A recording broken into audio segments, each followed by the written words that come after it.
अच्छी लग रही है इनकी टोपी बहुत अच्छी लग रही है। आज क्या स्कूल में कोई प्रोग्राम था क्या? சமூக வலைதளங்களில் ஒரு வீடியோ தற்போது வைரலாகி வருகிறது.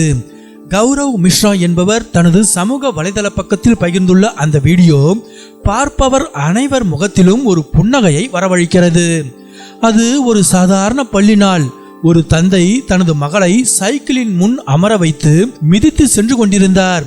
ஆனால் அந்த சிறுமி ஒரு பட்டமளிப்பு விழா தொப்பியை அணிந்தபடி கழுத்தில் ஒரு பதக்கத்துடன் மிக கம்பீரமாக அமர்ந்திருந்தாள்.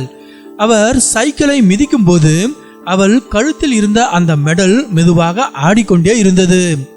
சைக்கிள் சென்று கொண்டிருந்த போது யாரோ தங்களை கவனிப்பதை உணர்ந்த அந்த சிறுமி கேமராவை நோக்கி வெட்கத்துடன் ஒரு அழகான புன்னகையை வீசினாள். பின் மிக தாழ்மையாகவும் அதே சமயம் பெருமையுடனும் எனக்கும் மெடல் கிடைச்சிருக்கு என்று தன் கையில் அந்த பதக்கத்தை உயர்த்தி பிடித்து காட்டினாள். மகளின் அந்த மழலை பேச்சை கேட்ட தந்தையின் முகம் மகிழ்ச்சியில் மலர்ந்தது. அவர் தன் மகளை பெருமிதத்துடன் பார்த்தபடி அந்த அழகான தருணத்தை மனதார ரசித்து கொண்டே சைக்கிளை ஓட்டிச் சென்றார். இந்த வீடியோவை பார்த்த பலரும் அந்த சிறுமியின் மென்மையான அன்பை பாராட்டி வருகின்றனர்.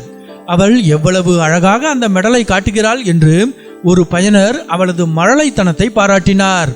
மற்றொருவரோ தந்தைக்கும் மகளுக்கும் இடையிலான நிபந்தனையற்ற அன்பு இதுதான் என்று நெகிழ்ச்சியுடன் பதிவிட்டுள்ளார். இந்த சிறிய வீடியோ பெரிய சாதனைகளை விட நம் அன்புக்குரியவர்களுடன் பகிர்ந்து கொள்ளும் சின்னஞ்சிறு மகிழ்ச்சிகளே வாழ்க்கையை அழகாக்குகின்றன என்பதை நமக்கு உணர்த்துகிறது.